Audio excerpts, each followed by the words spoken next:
Cogimos como la cola de un vestido, jasota etxerako bidean, zarata oro. Todo rastro, gesto. Sigue, como principio incierto, un tremendo silencio. Basamortuaren argazki bat. Baina gurea zen hutsunea, pero era solo el nuestro. Un momento después, noiz izan zen. ¿Cómo medir el tiempo? Los oímos cantar, inoiz ez bezala, en primer plano, como si fuera por primera vez.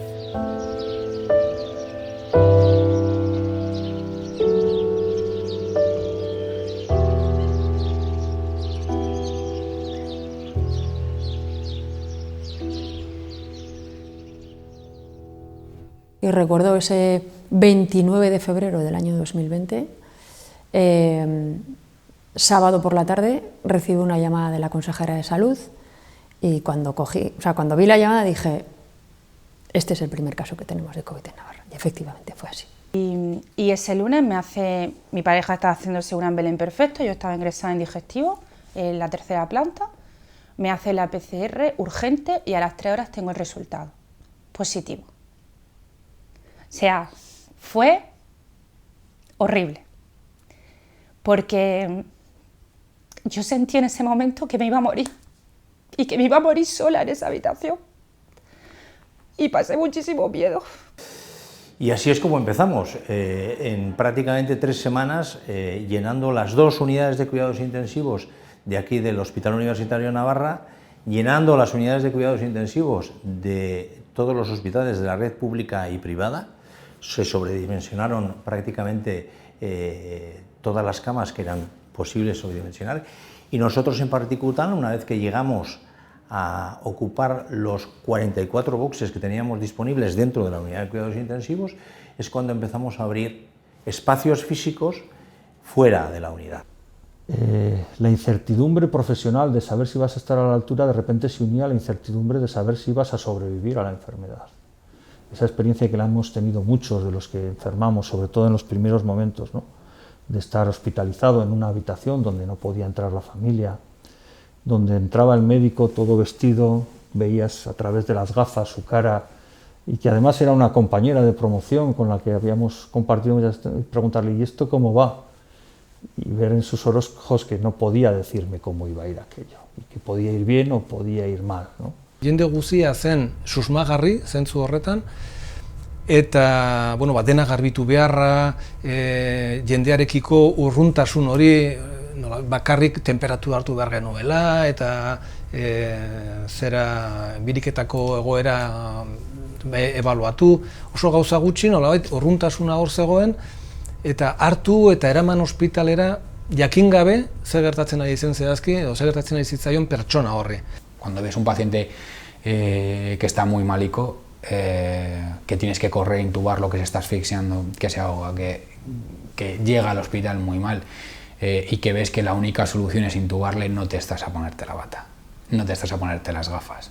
Coges, haces lo más rápidamente posible para ayudar a esa persona y te olvidas un poco de tu salud personal.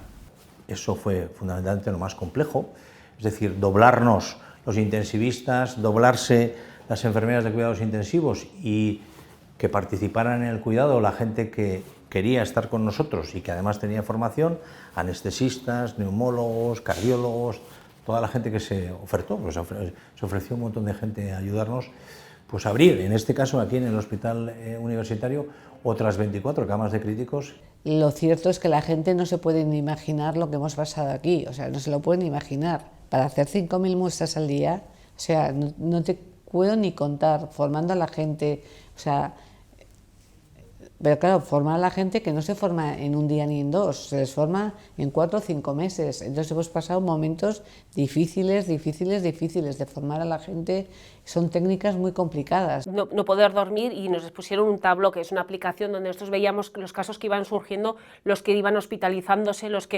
y me despertaba igual, dormía 1 hora y me despertaba, cogía el ordenador, lo tenía ya eso y miraba a ver cuántos han salido en esta hora era como lo bebía, decías, a esto lo vamos a poner freno, era la sensación de que en algún momento íbamos a ser incapaces de dar respuesta a las necesidades que iban surgiendo. Nosotros sabíamos que cuanto mejor fuésemos capaces de organizarnos, evitar que los pacientes quedasen atascados en urgencias, darles el tratamiento lo más rápido posible, ponerles el oxígeno lo más rápido posible, pues sabíamos que esas cosas salvaban vidas. Entonces nuestro objetivo todo el tiempo era estar bien organizados, atender, incorporar las novedades que había en el tratamiento, estar todo el tiempo mejorando nuestra capacidad de atender a los pacientes, todo con el objetivo de conseguir salvar el máximo de vidas posibles. Claro, esos circuitos de respiratorio en centros grandes pudieron habilitar zonas que fueran solo para eso y que hubiera una forma fácil de entrar y salir sin ponerse en contacto con otro tipo de pacientes. Pero aquí es que es prácticamente imposible. Nosotros sabemos lo que es esto cuando estás intubando a un paciente que tiene una tuberculosis o cuando estás intubando a un paciente que tiene una enfermedad que te puede transmitir en su momento el VIH. Entonces, estar todo el contingente sanitario luchando sin medidas de protección me pareció un heroísmo en base a una falta de planificación.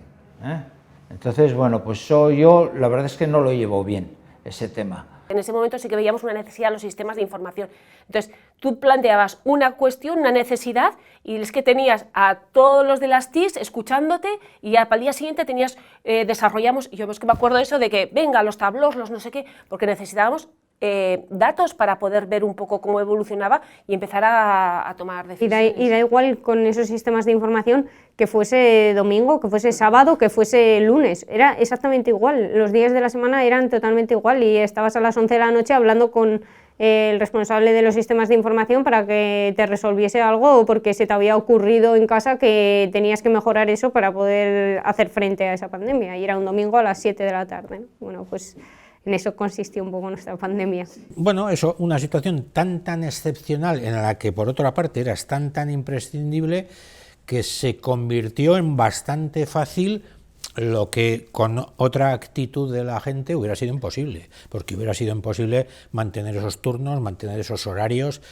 saltar por las nubes los horarios máximos, etcétera, etcétera. Cada día aprendíamos una cosa nueva y teníamos nuevas informaciones que nos hacía tomar nuevas medidas. Pues kezkan biena, niretzat beti izan da, jendeari informatua izatea, herritarrei informatuak egotea.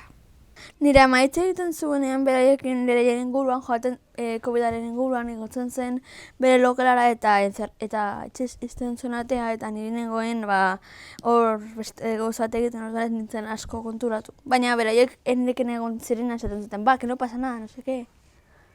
Lo primero fue, como digo, constituir un gabinete de crisis muy informal, muy voluntarioso, que prácticamente era con todas las partes del equipo directivo de la organización, tanto del Departamento de Salud como de Osasun Bidea y también las partes del gobierno más implicadas. Yo sí que en el momento que se inicia la pandemia creo un grupo de trabajo donde hay 3 personas, que estoy yo, y están las dos oposiciones, está Izquierda-Esquerra y está el Partido Socialista. En Tudela somos tres partidos. Y creo un grupo donde estamos en contacto continuo todos los días, también hacemos videollamadas y donde efectivamente ponemos por encima de todo los intereses de los ciudadanos, los intereses de los tudelanos y las tudelanas, que la política. De hecho, la política desaparece en los momentos más duros del COVID, luego ya ha vuelto a aparecer, bueno, pues lógicamente. Nosotros creamos lo que se llamaba un gabinete COVID, que éramos técnicos de la casa, y luego una comisión COVID política. Todos los días nos reuníamos lo técnico para valorar todo y yo lo transmitía a la política. Y si de 100 veces, 99 apoyaron. Lo decía antes, la principal preocupación era, salvada el plano sanitario, el que las empresas no pararan, que la actividad económica siguiera. Porque al final la evolución económica, el progreso como sociedad, tenemos el motor económico que son las empresas y sin las empresas no hay desarrollo, con lo cual nuestra mayor preocupación era esa. Para mí fue durísimo ver a todas esas trabajadoras y trabajadores desesperados, llamando que no podían pagar la hipoteca, porque realmente la situación fue muy dramática para algunas personas. No cobraban el desempleo, el INEM colapsó y no cogían el teléfono, no atendían presencialmente, los pagos del SEPE se retrasaron durante meses. Entonces había gente muy desesperada. Quedó demostrado que, bueno, pues que las profesiones que se denominaron esenciales realmente además eran todas las que más habían sufrido la anterior crisis de 2008, que como todos recordaremos fue una crisis, pero fue una crisis económica, pero que recayó mayoritariamente en las personas trabajadoras.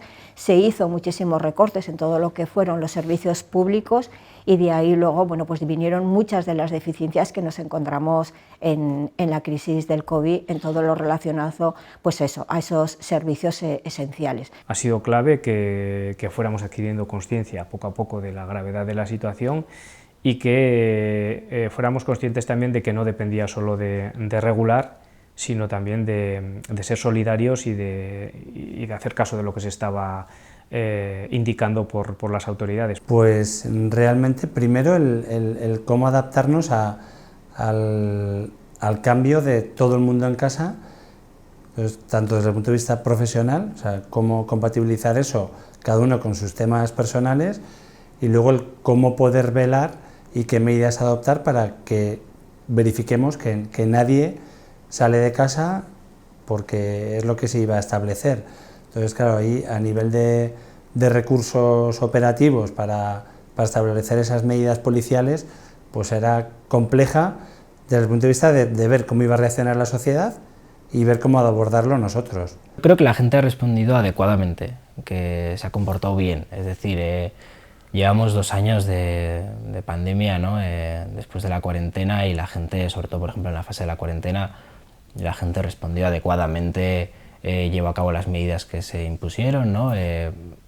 Un poco por la salud de todos, ¿no? Por la salud pública, ¿no?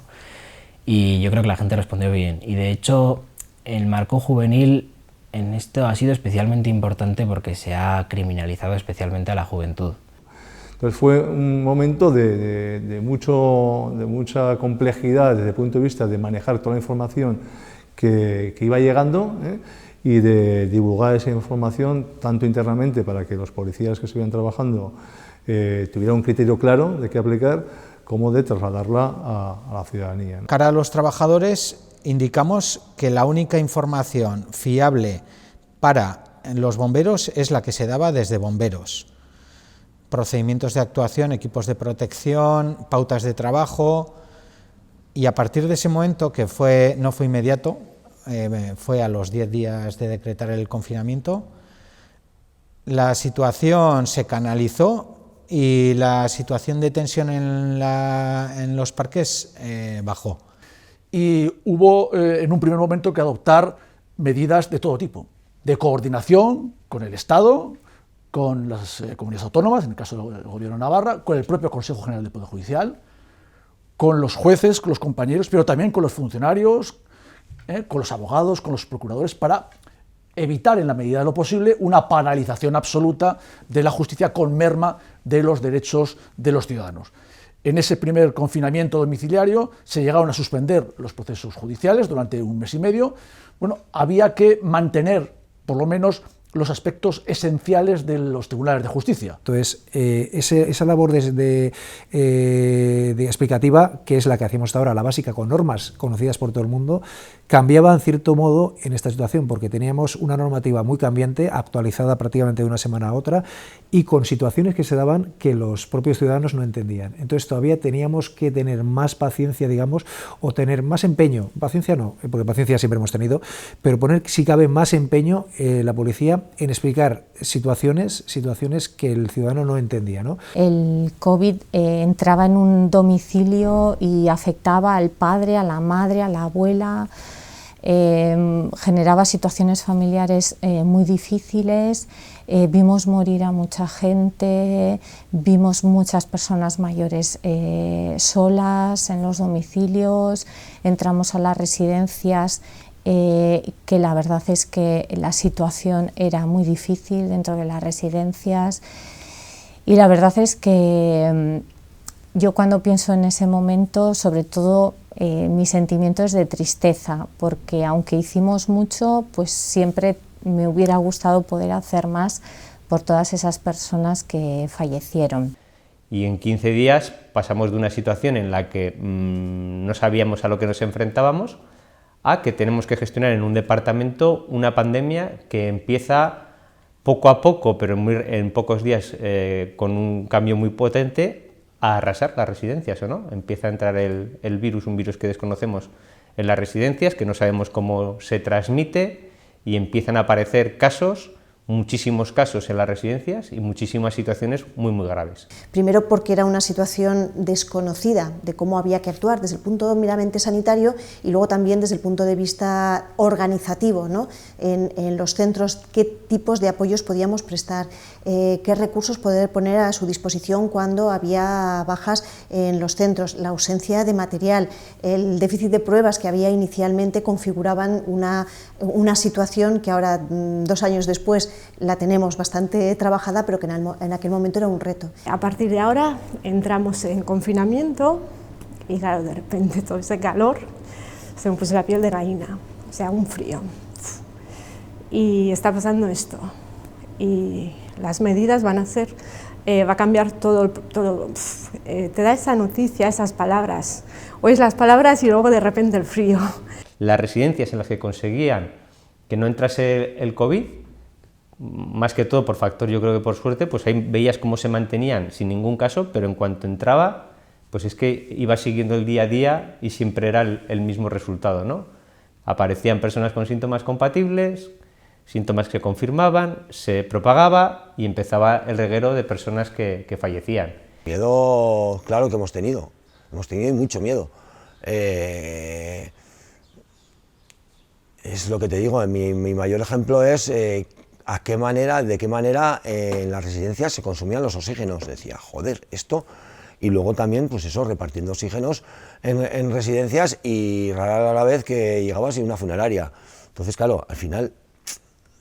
Los que son conscientes lo han vivido como algo incluso peor que la guerra, lo han dicho ellos mismos, era algo incomprensible. ¿Cómo no va a poder mi nieto darle un beso a mi hijo? ¿Cómo no va a poder venir mi familia a verme? Nik gogoratzen dut nire burua etxetik telefonoz batzutan ezin iritsi, osea ezin ezin kontaktatuz nahi nuen personekin, persona ikusi gabe, pues bai, izan zen, bai, ikusten dut nire burua telefonoarekin etxeko leihotik behira, osea, nahiko batzutan izan zen zaila, bai. Eta, bueno, pues impresioare, igual ez hasieran hasea baten, bai, ezin nuela nire lana bete. En número de intervenciones fueron unos cuantos cientos de intervenciones, ¿no?, de ayuda vecinal. Y eso es la parte que más se ve. Pero lo más bonito de este proyecto es los lazos, ¿no? O sea, el objetivo nuestro no era simplemente dar ayuda, no era un asistencialismo, no ayudemos a la pobre gente que no puede hacerlo por ellas mismas, sino era más crear comunidad, que se conozca a la vecina del quinto, ¿no?, que nunca había hablado con el del tercero, y por esta ayuda se han conocido, y de ahí, a día de hoy, aún sabemos que mantienen relación, ha habido ayuda mutua, ¿no?, o saben que está bien la vecina, no está bien, gente que vive sola. Y es una chulada. Dije, qué horror, todo el día en casa, yo sola. Yo leo mucho, entonces, bueno, como tenía muchos libros nuevos sin leer, o repito libros, me da igual. Entonces empecé a hacer una tabla de ejercicios por mi cuenta a la mañana y a la tarde. Entonces ya me planificaba. Pues hacía mi desayuno, mis limpiezas, mis ejercicios, luego comidas todas muy ligeras, muy bien, me organicé muy bien. Y lo clásico, luego un rato ver la televisión, y bueno, a mí se me pasó súper rápido. Yo tengo la sensación de que como periodista he podido informar, dar los datos, contar la verdad, o transmitir al menos la verdad que transmitían a su vez científicos, políticos y quienes nos gobiernan en este momento, pero también ayudar a la población a tener otros temas, a poder salir del entorno COVID, tener motivos para ver la televisión, entretenerse, olvidarse un poco de la tragedia. Cuando comenzó el confinamiento yo empecé a dibujar. Para mí no era una práctica forzada, porque lo suelo hacer y suelo trabajar mucho a nivel de dibujo, de cuadernos, hacer más o menos un dibujo al día. Pero sí que es verdad que durante el confinamiento fechaba los dibujos y me proponía hacer uno al día sí o sí.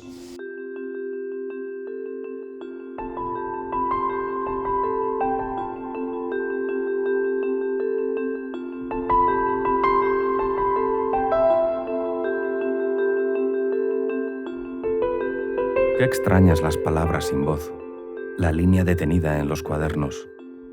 Mimikari gabeko anabasa, las paredes sin ecos. Kirrinkaren esperoan aulkiak, las sombras corriendo sin obstáculos los días. Borragoma apurrak mahaietan, arbelean luzatu zen egunaren data. La historia de improviso en esa fecha que quedó en la pizarra.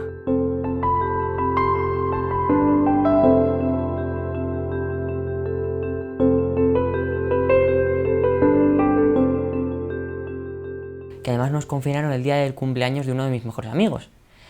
Y jaja, una semana, venga, para casa. Una semana, 2 semanas, 3 semanas, 4 semanas y ya dijimos, ya que nos pongan las clases digitales, que no vamos a volver. Dijimos, no hay manera de parar esto, tenemos que enviar a casa a todos los profesores, a todos los estudiantes, porque lo prioritario es proteger la salud y el único modo que tenemos de hacerlo es esto, cerrando el campus.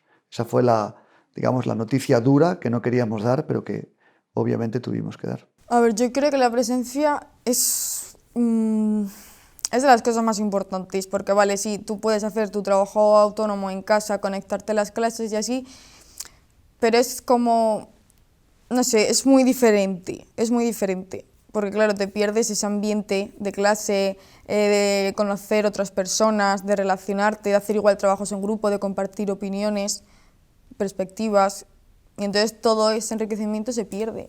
¿Qué cosas hubiésemos cambiado? Claro, hay una cosa, lo que pasa es que eso es algo que es muy complejo, ¿no? Que es tener todas las aulas desde el punto de vista informática preparadas, ¿no? Claro, esto es algo que cuesta mucho dinero y obviamente en condiciones normales pues nadie las tiene preparadas, ¿no? Pues bueno, se cierra, pero ¿cómo vamos a dar el servicio? O sea, pues, esta cuestión, este plan de contingencia no estaba hecho, o sea, era una cuestión totalmente nueva. Al principio me costó un poco adaptarme porque no estaba acostumbrado, no sabía ni cómo se enviaban las tareas, ni si estaba escribiendo o no, ni si la había enviado, tal y cual, ni si estaba conectado.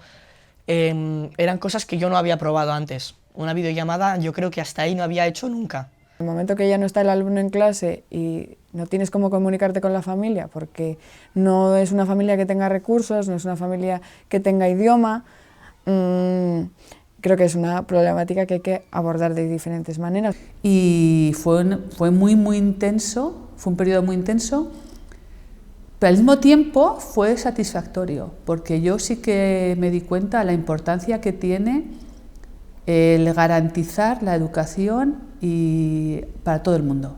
Digo, personas o alumnos o alumnas que en su casa no viven normalmente una situación agradable o estimulante o buena, digamos, de repente se encuentran confinados, encerrados ahí en un infierno, ¿no? Esto se nota. Y luego no hay duda de que yo creo que esta situación ha amplificado las desigualdades en las personas más vulnerables. Entonces, el niño o la niña que tiene una situación familiar compleja, así, evidentemente se agudiza al estar pues, mucho más tiempo en casa o no poder hacer algunas actividades extraescolares o no poder acceder a según qué actividades de ocio, etc.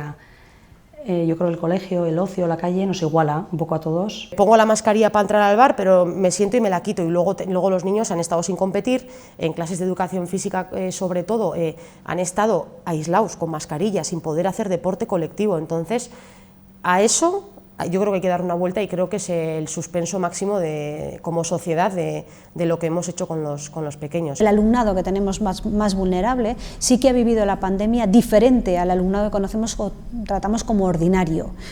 ¿Por qué? Bueno, pues porque el ordinario sí que tiene otras capacidades, tiene otras habilidades, tiene otra capacidad de aceptación y de adaptación.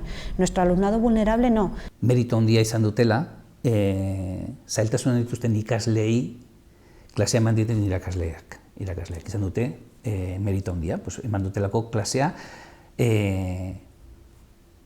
erabat baldintzatuta zegoen kanal batekin, edo kanal batetik, bai? Eta niretzako oso deigarria izan da baita ere pandemia honetan, sortu zenetik, gizarte erabat individualista honetan, atera dira, nik uste dut, giza instinto humanoak ere. Eta nik uste dut egon dela, benetan, laguntzarako izugarrizko eta zaintzarako izugarrizko joera pertsona eta erakunde askoren artean. Nik hori azpimarratuko nuke oso gauza positibo bezala.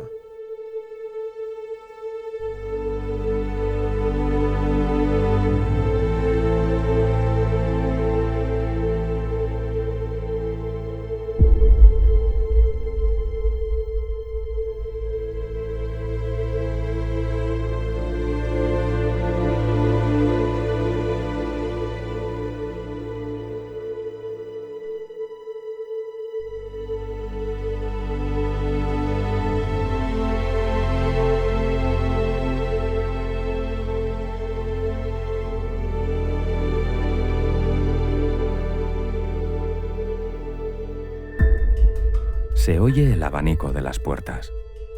Argia itzali eta piztu leiho batetik bestera. Alguien ha puesto música. Suenan unas palabras que invitan al afecto. Otras, más fuertes, truenan. Se ríen los juguetes. Haur txiki bat negarrez ari da. Mailu bat kolpeka. Burbujea el aceite.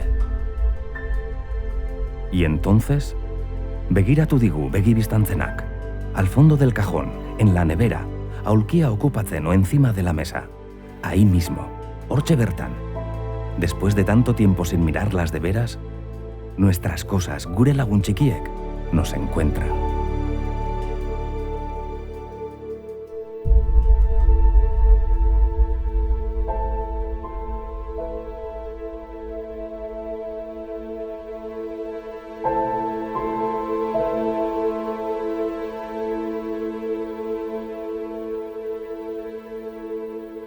No podemos permitirnos otra pandemia con tantas muertes. O sea, tenemos que aprender algo de todo lo que nos está pasando. O sea, yo no quiero pensar que toda la gente que ha muerto en esta pandemia ha muerto para que no haya un aprendizaje.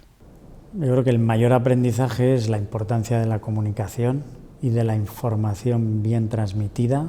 Sugeríamos en diferentes ámbitos lo que más o menos acabó haciéndose, porque yo creo que lo sugeríamos desde prácticamente todas las administraciones, y es que hubiera algún canal de comunicación ágil, sencillo, intuitivo, aunque fuera continuamente corrigiéndose. Es decir, como algo que tenemos que aprender y tomar nota es que desde cuando vuelva a ocurrir una situación parecida, desde el primer momento hay que colaborar con otros cuerpos de policía, hay que juntarse, hay que sentarse y unificar criterios y sobre todo arrimar el hombro y trabajar de forma conjunta para que todo esto se pueda llegar a toda la demanda que hemos tenido. El otro acierto que hemos tenido es en trabajar en equipos multidisciplinares, multicéntricos, en superar el qué hay de lo mío y las batallas que a veces en la vida normal nos enzarzan en discusiones poco productivas, ¿no? Porque uno piensa de lo que es su parcela, ¿no? Hemos tenido que aprender que la generosidad de ver la parcela como parte de trabajo común y de todos, y lo hemos visto cuando médicos de distintas especialidades han trabajado juntos. El acierto principal es la sanidad pública. Yo creo que se ha demostrado con creces la valía de la sanidad pública. Yo creo que sin sanidad pública esto hubiese sido drásticamente peor. Yo creo que uno de los mayores logros en este sentido de la pandemia ha sido toda la estrategia de toda la estrategia de vacunación, ¿no? La estrategia de vacunación con sus diferentes etapas.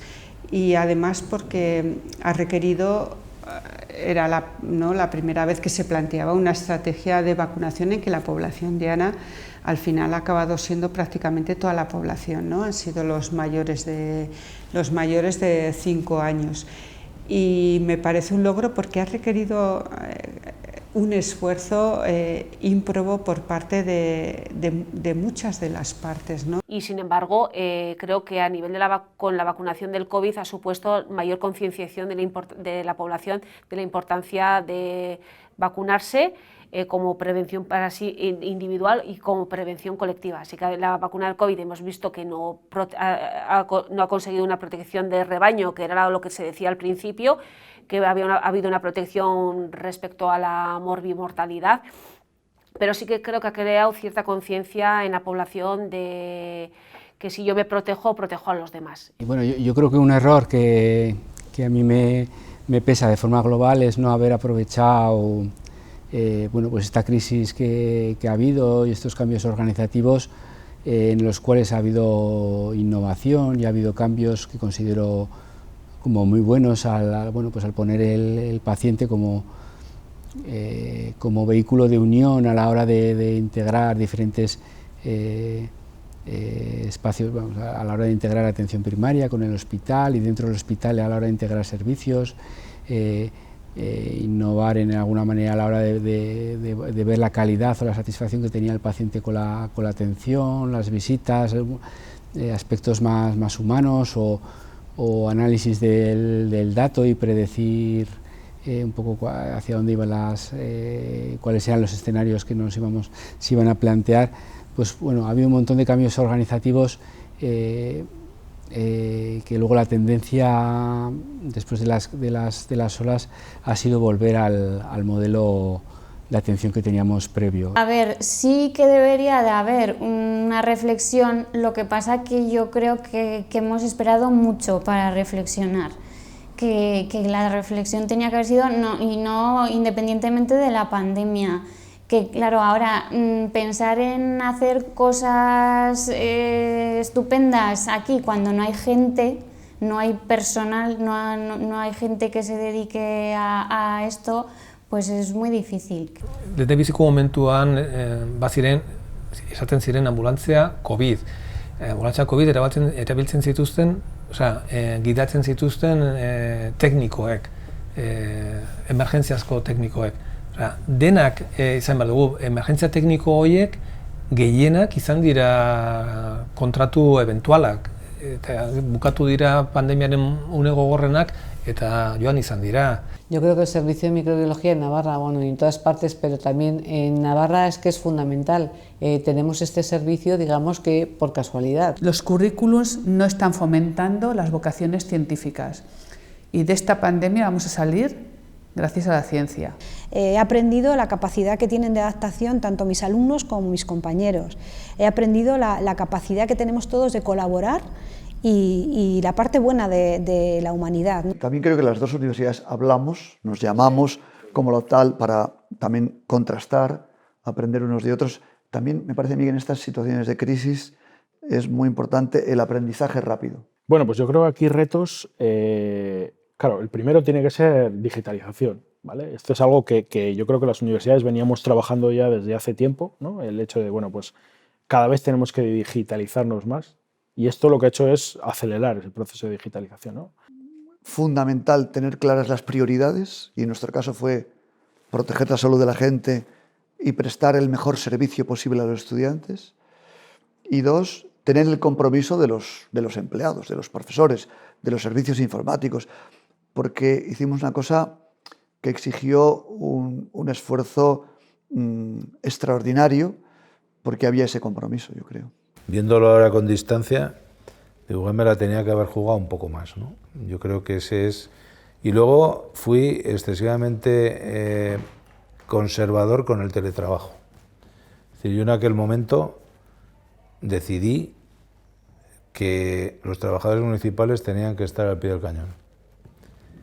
Y sobre todo algunos, ¿no? Policías, personal del área de sanidad, etcétera, ¿no? y a lo mejor hubo algún contagio por ese exceso de... O sea, la instrucción fue, tenemos que dar ejemplo y si tenemos que estar al pie del cañón, estamos. Y a lo mejor ahí podía haber dicho, oye, pongamos el teletrabajo antes porque está también en riesgo la salud de los funcionarios, ¿no? He aprendido que al final, siempre en crisis, las hacemos de manera, vuelvo a ello, colectivo, comunitaria, sociable, ¿no? Que enseguida buscamos al otro y el otro nos busca. En determinados momentos de la pandemia, yo creo que nos volvimos mejores, ¿no? Creo que pensamos más en los demás, salimos un poco de ese individualismo brutal en el que estamos.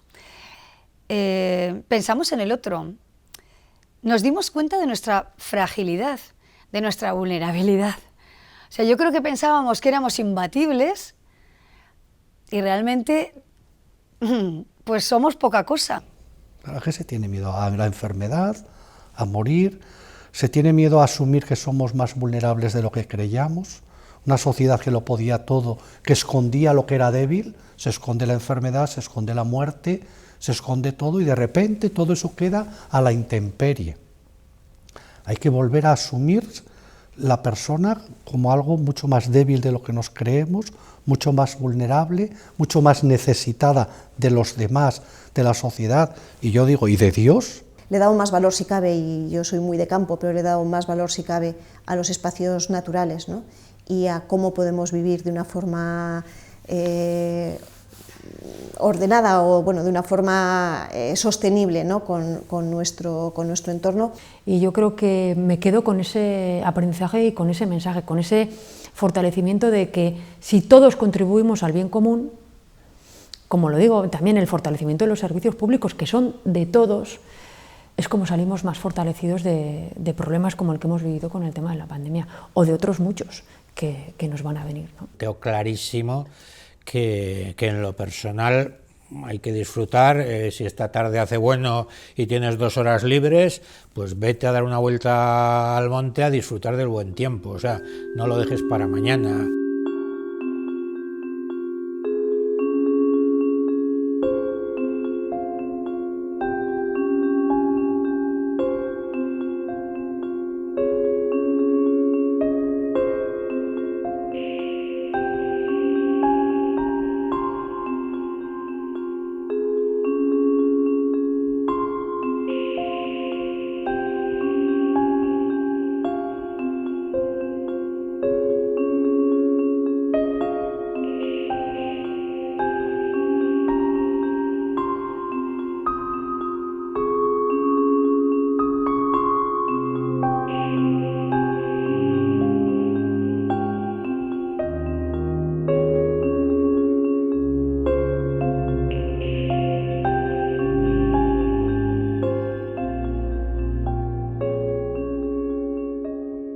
Y a nivel de sociedad, el futuro, pues también me lo imagino mejor.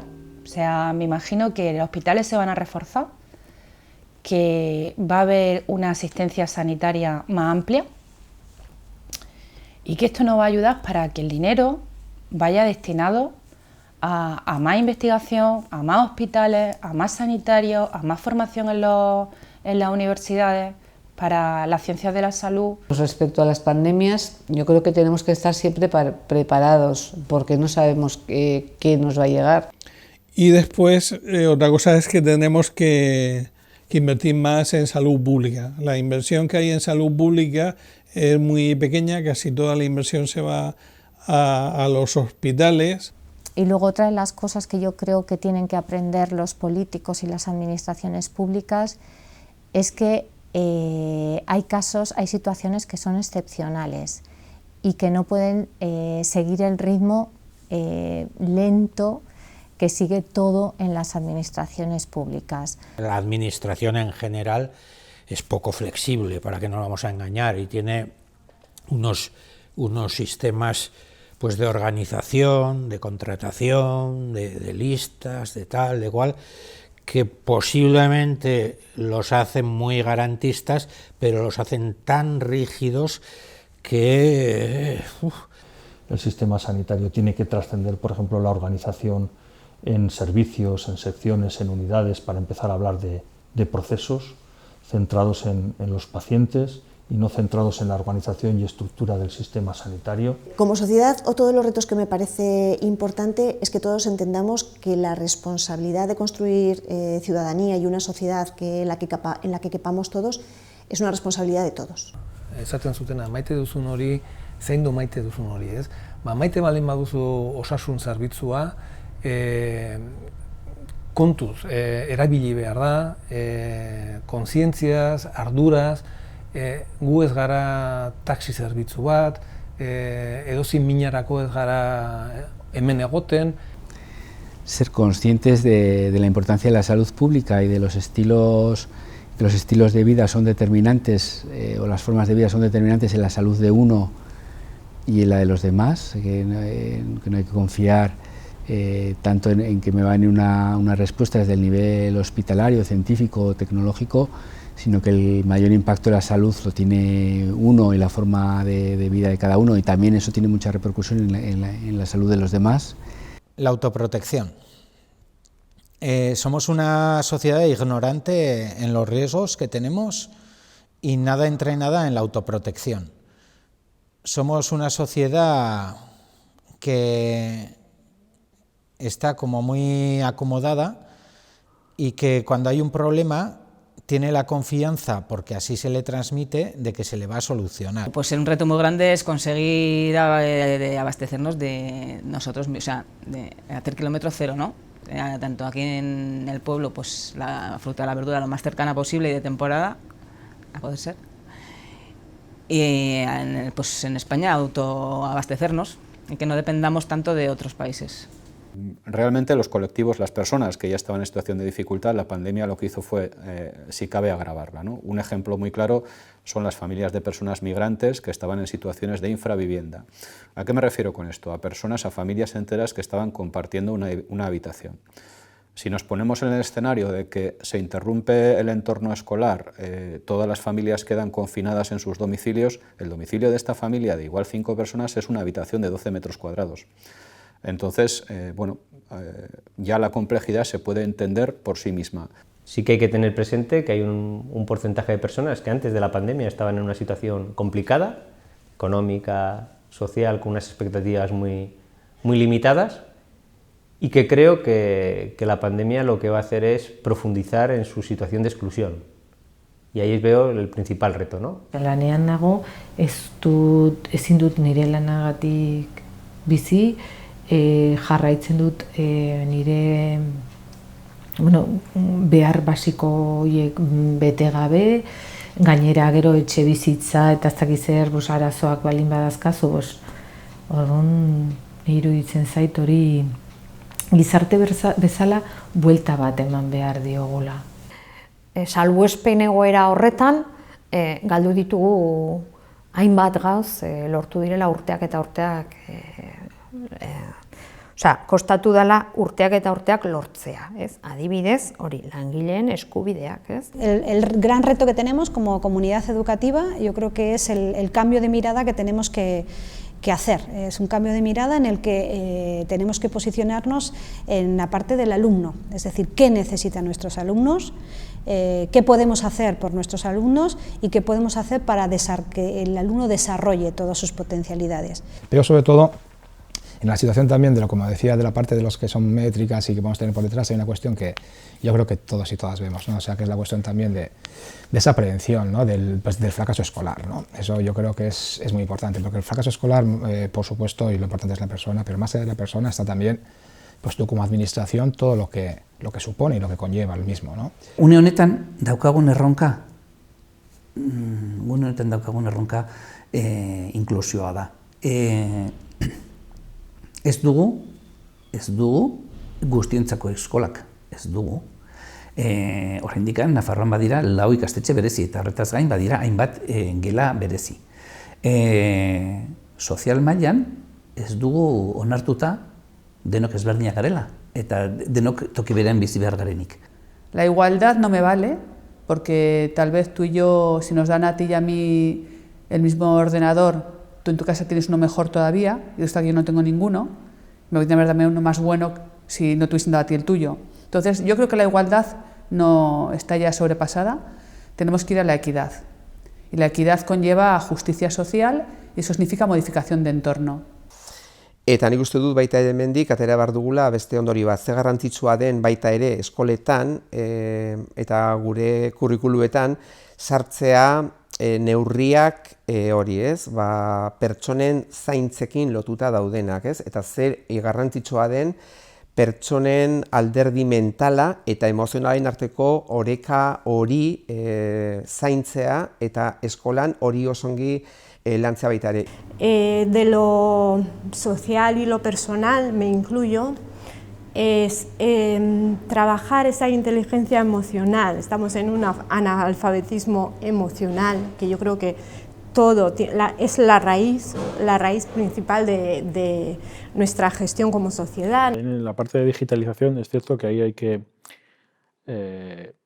eso ha venido para quedarse, ¿no? Todo esto del online, telemático, digitalización y demás, pero ahí hay que, yo creo que hay que llegar a un compromiso, ¿no? Y ver a ver realmente, porque yo creo en la presencialidad, yo creo que la presencialidad es fundamental, pero claro, es cierto que ahora cada vez se apuesta más por la formación a lo largo de la vida, ¿no? La pandemia nos ha enseñado, uno, la increíble capacidad que tiene la enseñanza online, las potencialidades de la formación a lo largo de toda la vida que van a hacer las universidades con la tecnología digital, y al mismo tiempo que la presencialidad es la experiencia universitaria más enriquecedora, o sea, las dos cosas, ¿no? En el ámbito específicamente profesional, yo creo que se me abre un ámbito de reflexión sobre esos errores y esos aciertos. Y desde nuestro cargo, el proponer esas reformas legislativas y reformas en la gestión administrativa que nos permitan afrontar, yo no sé si otras pandemias, pero a lo mejor otro tipo de crisis. No sé si hemos aprendido que de verdad nos tenemos que cuidar más. Y cuidar más quiere decir que probablemente nos tenemos que relacionar mejor, que dependemos más los unos de los otros, que no podemos volver a los viejos cainismos de siempre, que hay de lo mismo, que hay de lo mío, a mí lo mío y el resto, cuando hemos visto que fundamentalmente somos interdependientes y nos necesitamos los unos a los otros, pero vamos. Poner más puentes hacia el entendimiento, la comprensión, la cohesión, dejarnos de discusiones muchas veces estériles y absurdas. Yo creo que eso, joder, tiene que servirnos a todos de lección, ¿no? Para el día a día. Éramos muy eso que se dice como elefantes en cacharrería, ¿no? Nos gusta también en la iglesia entrar, arrollar, atropellar. Yo digo, muchos puentes para que vengan o muchos ambones para hablar, pero nos cuesta mucho puentes para ir a solo estar donde está el otro, para acompañarle, para sostenerle, no para decirle, sino para sostenerle, para acompañarle, para animarle, y si él quiere, pues para que te vea. Eso creo que estoy entrando en ese aprendizaje de cómo ir al otro, donde está el otro, sin juzgarle, sin interrogarle, para sostenerle.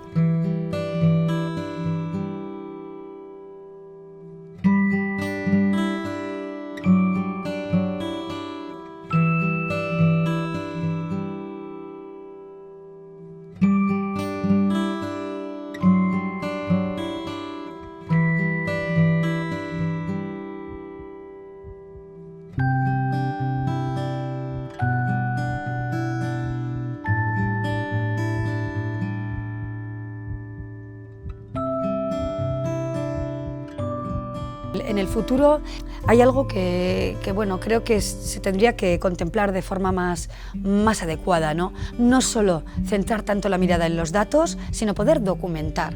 Ahora mismo en este trabajo, en esta conversación, ¿no? que estamos teniendo, realmente es un documento audiovisual y ese es el valor que tiene, ese testimonio, ¿no? En primera persona de tantas personas. Porque claro, a ver, yo puedo tener una interpretación de todo lo que ha ocurrido que es la mía y es lo que yo he vivido. Bueno, y en la parte donde me ha tocado representar, ¿no? Pero bueno, es importante también escuchar cómo se ha vivido dentro del gobierno, cómo se ha vivido dentro de un hospital, dentro de un centro de salud, dentro de un cuerpo policial, dentro de, yo qué sé, de todas aquellas personas a nivel de ciudadanía, cómo se ha vivido esto, ¿no? y qué problemas hemos tenido y qué cosas creemos que hemos hecho bien y qué cosas creemos que hay que mejorar, ¿no?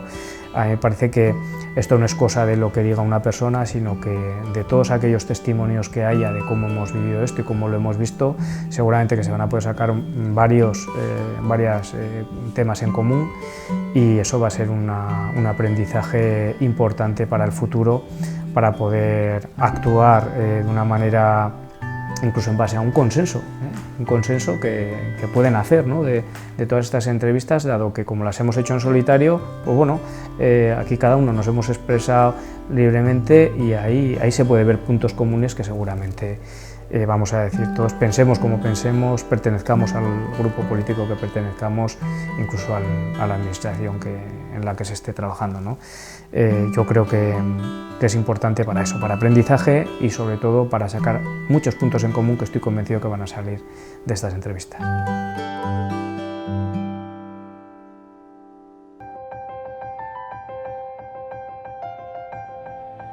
Dejamos de ser islas, nos fuimos. Esiek behera egin zuten, del pico más doliente de los gráficos. Ya es hora de entregar la piel al aire. Berriz elkartzeko unea iritsi da. Begirada zabaltzekoa. De atreverse a cruzar al otro lado. De encontrarnos. Y también de poder cerrar las despedidas. Ordua, esateko galdu ziren agurrak. Entre todas y todos, podemos construir el camino a otra orilla. Con imaginación, con experiencia. Saia gaitezen bide bat egiten. Denon artean zubiak altxatzen.